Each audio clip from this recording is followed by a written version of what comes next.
What's going on, YouTube? Breaking news. You might notice that we're not in our typical layout today. That is because I have something very wild to share with you. Yesterday, I was made aware that none other than Grandmaster HIKARU Nakamura joined the 2025 Maritime Open Chess Championship, which you might be saying, lasagna, who cares? This is just some random tournament that HIKARU entered to qualify for the candidates. And the answer is, I'm actually from Prince Edward Island, so this is absolutely insane. And, just to show you how, the scale of this tournament, look at the number of participants. There's 20 people here, and you have none other than GM HIKARU Nakamura, which obviously a big guy in the content creation space, as well as the chess scene, so I'm well aware of his stuff. It's pretty insane whenever I saw this. I just pulled up YouTube and I saw the PEI flag where I live, the smallest province in Canada, with I think our population's 160,000. So it's just crazy that the number 2 in the world is even considering coming here. And something else that shocked me is I was looking through some of the results and I saw that he literally drew a game 3 against an IM. I'm not sure who this is. We don't have any title players, I don't think, on the island. So obviously this guy came from away. But anyways, I just thought I'd share that bit of trivia for you guys in case you're curious. I thought that was pretty cool. So anyways, back to Road to 2000. Y'all have a great day. Subscribe to the channel. Today's episode, we're starting at 1656. And this might be episode 30, which is kind of crazy. Been a long journey thus far. We're against Delfinta Boy from the Philippines, who's playing b6 on move 1. So we're going to follow the Russian school of chess and put 2 pawns in the center. And we get d5. So I'm already lost here. I don't really know what's going on. I assume my opponent wants to put his bishop here. Kind of considering pushing here. And then it's I don't know. That seems a little committal. I think I'm going to just play knight c3 and just try to keep the game a little bit more open.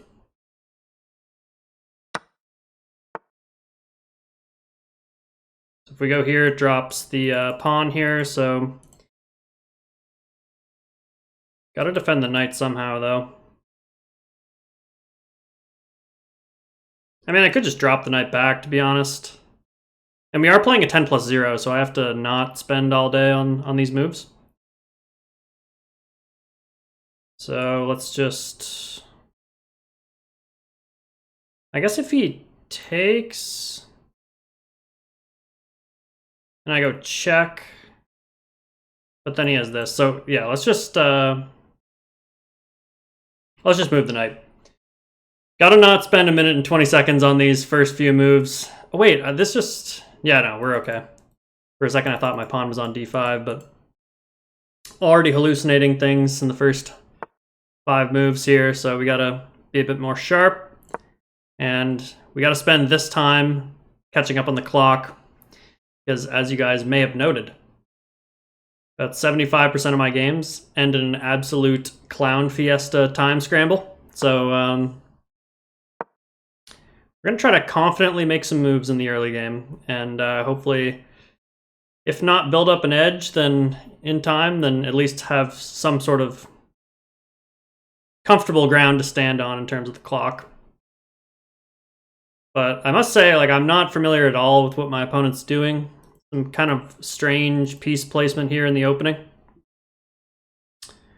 But, I don't know. It's a game of chess. Well, it's not like he's done anything too wrong here. I mean, his position's pretty sound. Other than the fact that his bishop's blocked in here. Okay, he's trying to go this way. So he's creating some holes here in the dark squares. I think I'll just start with queen d2. Maybe bishop c4 or bishop e2. Or even, I don't know, all these bishop moves look reasonable. A takes. Whoa. Look at all these holes here on the light squares. Makes me want to put my bishop on this diagonal.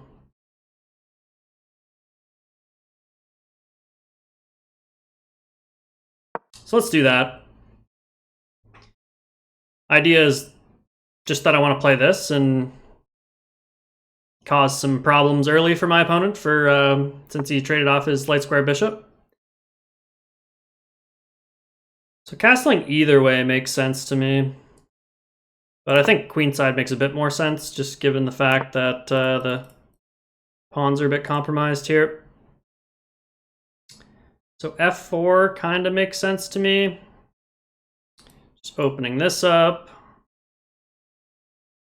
I think I'll start with king b1 though. It's always a move you want to play when you castle to the queen side here. And shout out to you guys watching my videos, man. Appreciate everybody that comes in to watch the road to 2000. I know it's been a bit slower as of late. We're kind of hitting a bit of a rut here in the 1600s, but we're sure to be on our way up the ladder soon. So this bishop kind of sucks. Kind of want to trade it off. Not sure what this move does. I think he's just trying to develop. So let's do this. Try to trade off the dark squared bishops here.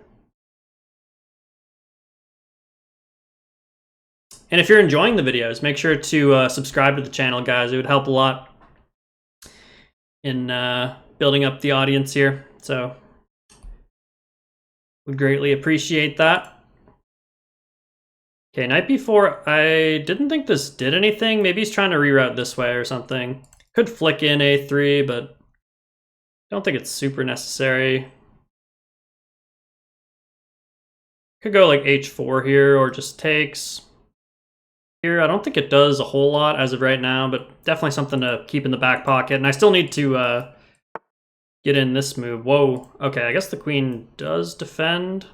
But now, knight e4 comes with 2 threats here, so let's go for that. Because now we're hitting the pawn and the knight, so.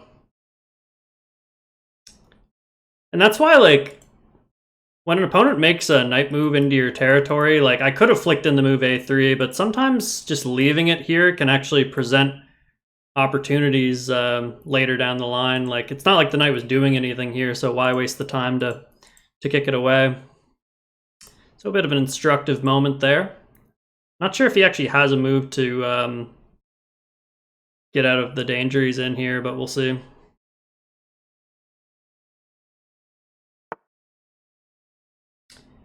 So he defends that one. So maybe after takes, he's just planning to take here.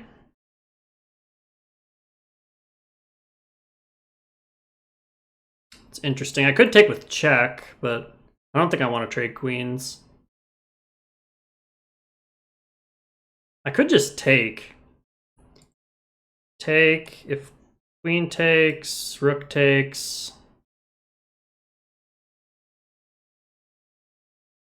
I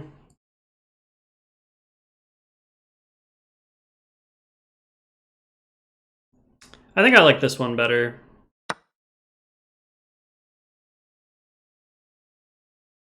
Yeah, because he still can't take, because I just take. So, yeah, I think we're still in pretty good shape here. I wish I could get rid of this knight so I could get like this move in or something, but I don't think that's going to happen. And now, you know, I've kind of procrastinated this move a while here, but okay, now I can't play it because, well, hold on here. Here, if he takes check to try to skewer here. Here, takes, check. I guess he has king here. And I don't see a follow-up. I mean, I guess we could play rook g1 anyways in that position.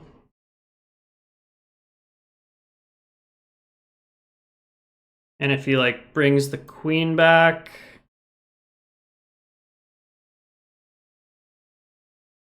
we'll check after the game, but I don't think it works.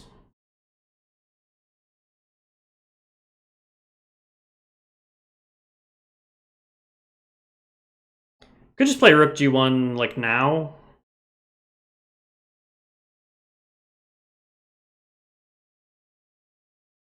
If he takes... Oh, hold on. Whoa. I did not notice that. Okay, that's a good thing I caught that. So do I have to play this then?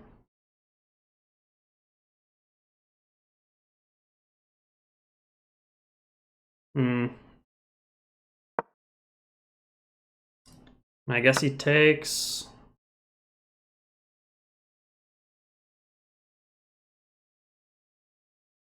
Takes, knight takes, and here maybe? Do I have other moves? Could just go here and hit the queen.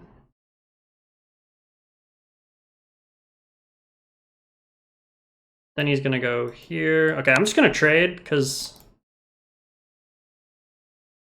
I don't know if that was correct or not, but I can't waste all my time.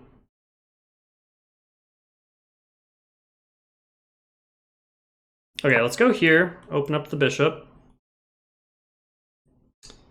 And have to figure out how to get the rooks in the game. I'm thinking maybe putting it like this. Okay, he's attacking this, so let's centralize the bishop.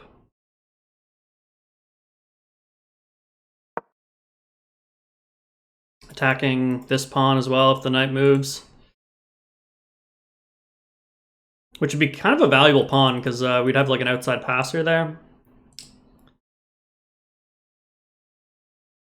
If d3 here, I think we can just take it. Maybe he's going to kick my knight out here, I'm not sure. But we have bishop takes f5 intermezzo, and then he's got an isolated pawn here, so... Yeah, so I think just this move. But then takes. I have to worry about this and this.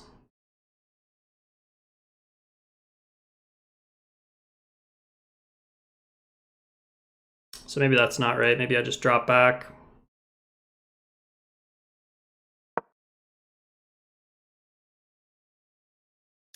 And we got 2 minutes 13, so now's the time where I gotta put it in gear.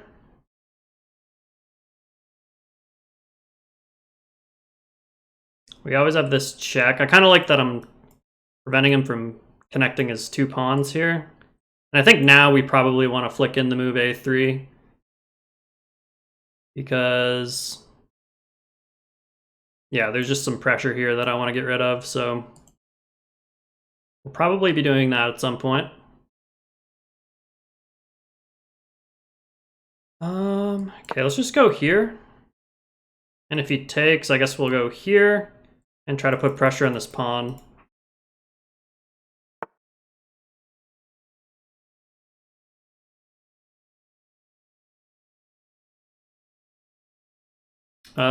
Free pawn, I think.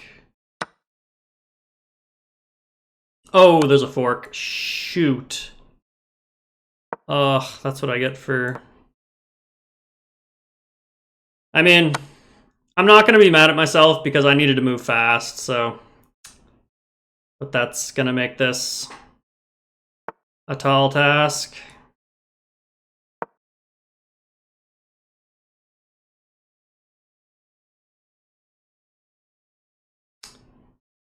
Yeah, I can't take because he can push.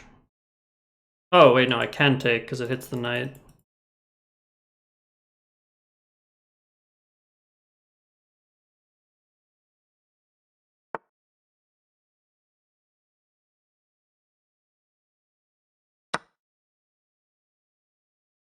And I mean, the material's even because he's just been kind of handing me pawns all game.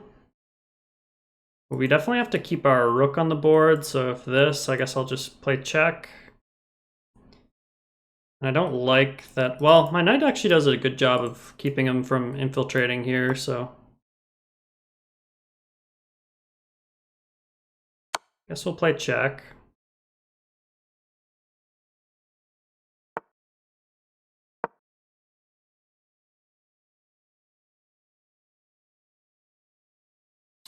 Kind of want to play a4 just to lock this pawn down.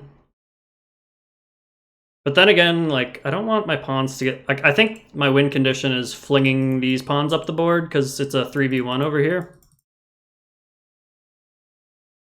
But we'll see.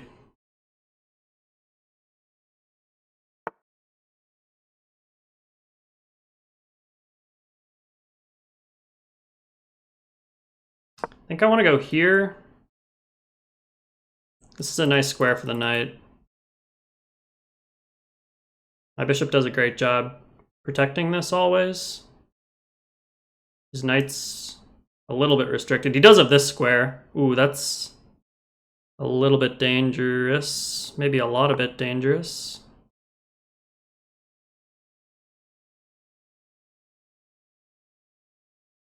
I'm gonna go here, try to sneak around back maybe.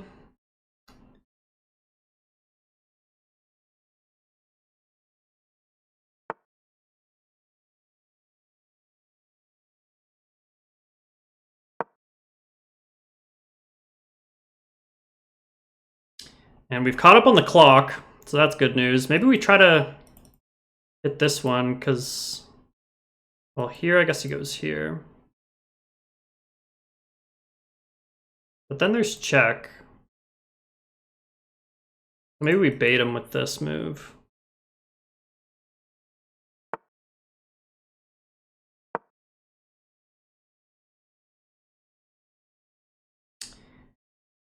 He could take, I guess.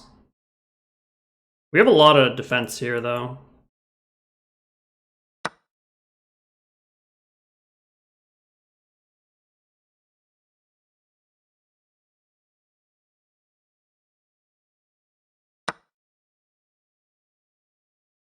He's got 35 seconds.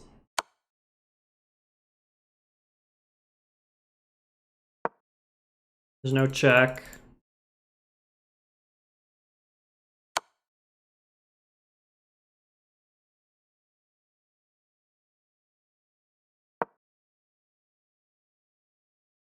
This is hanging and this is hanging, though. I think my opponent's choking a little bit.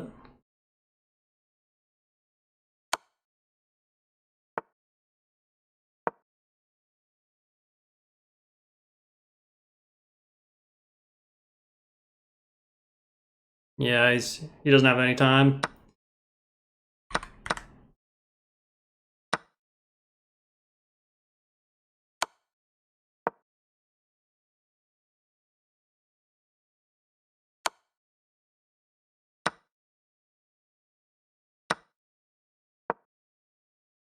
Should be GG. He's only got 4 seconds, so.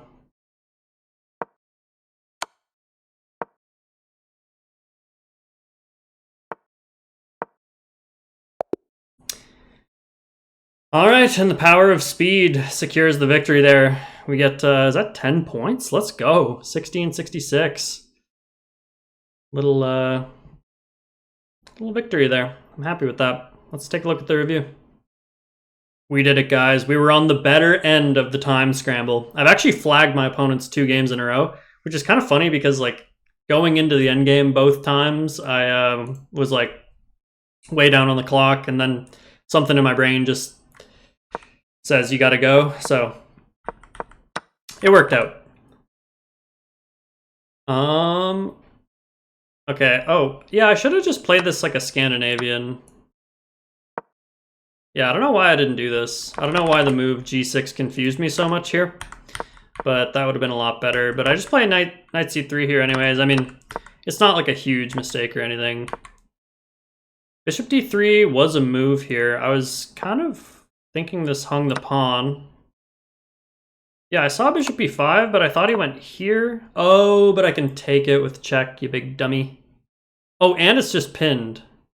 Yeah, so first of all, I can just take it and then take the queen. But second of all, this is an illegal move. So, missed that. But no big deal. We're still, now it's just a normal game. But I'd say I'd prefer white here just because of the missing light squared bishop with the pawn's weaknesses over here, and he's also kind of put all of his pawns on light squares over here, so if I can get his dark square bishop off, there's also maybe some holes to exploit. So I like the position for white here. Yeah, knight b4 was a strange move here. I thought he was just going to play like, I don't know, queen c7 or just this and bring the rooks or something, but because yeah, this didn't seem to really do anything, and I always just have a3 whenever I want. What was I supposed to do here? I was supposed to take and go knight e4.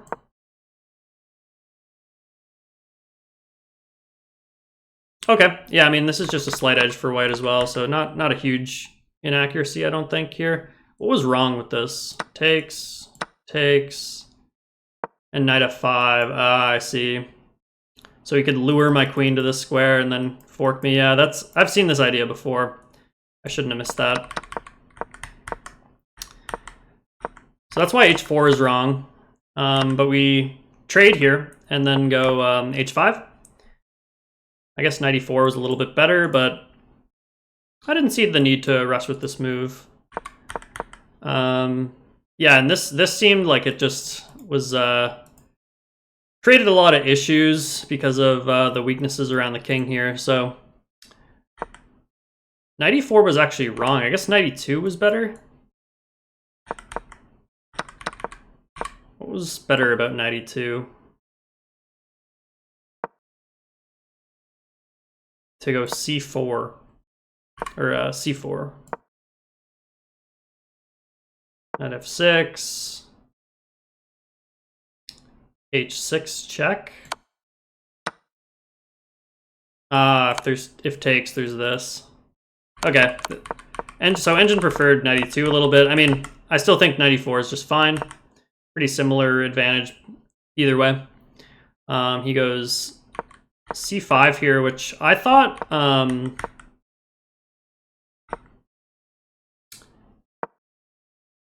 he was just gonna maybe defend this pawn, or sorry, defend the knight or like move the knight or something like this.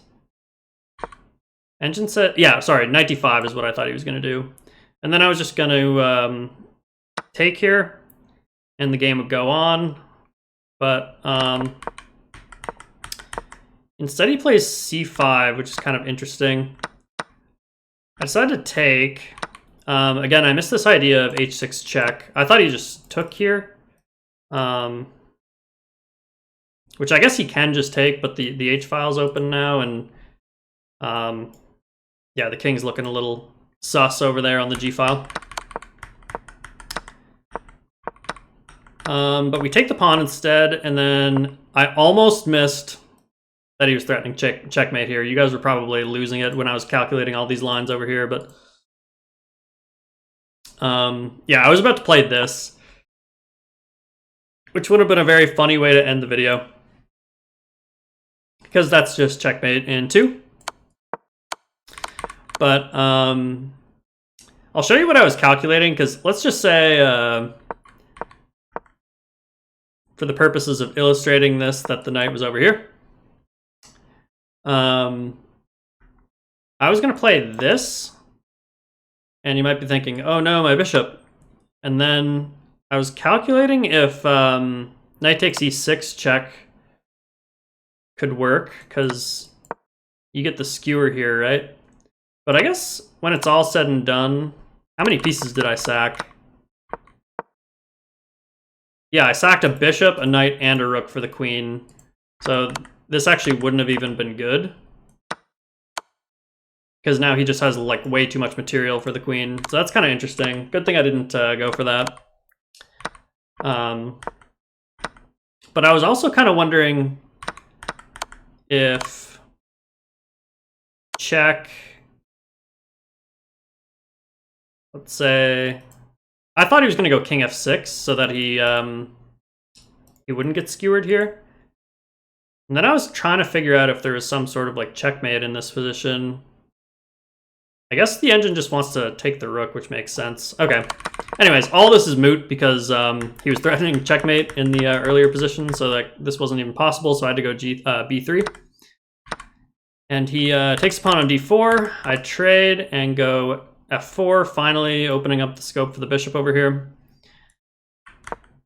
He goes rook c8, just putting pressure here.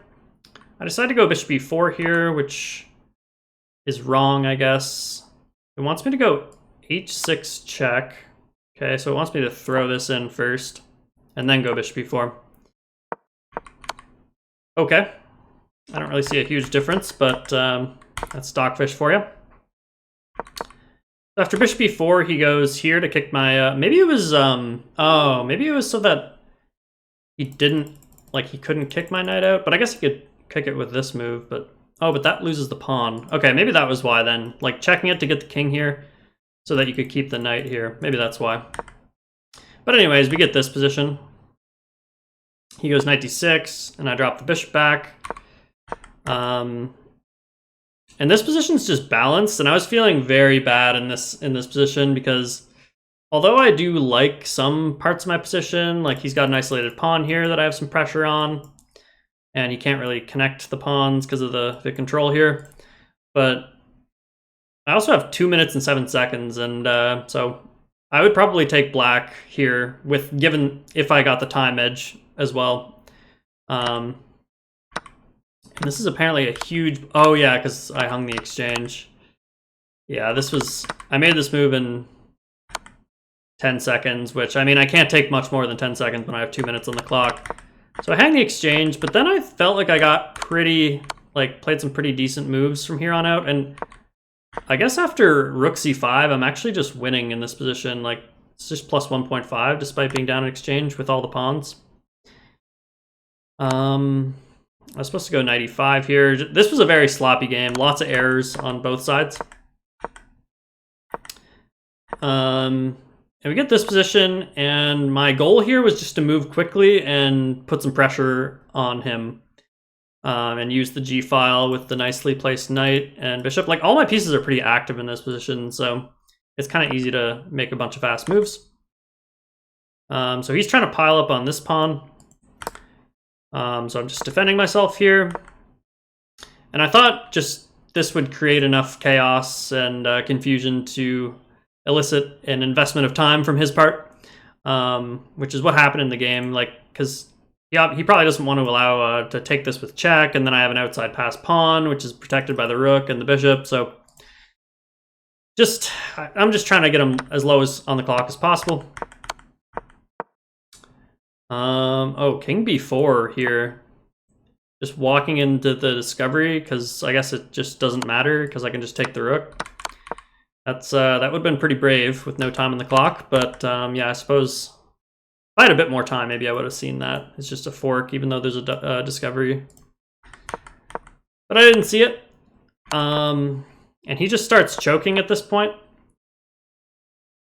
Only move to continue the game here was knight to d6. But he goes here, and I go check. And now he's got problems here. So he has to sack the rook. And yeah, he just had no time on the clock here. And this is just a winning position with all the extra pawns that I have. That's about it from that game. That was, nice little time scramble win in the end, and we'll take the 10 points. So if you liked the video, then make sure to comment, like, and subscribe, and we'll see you on the next one.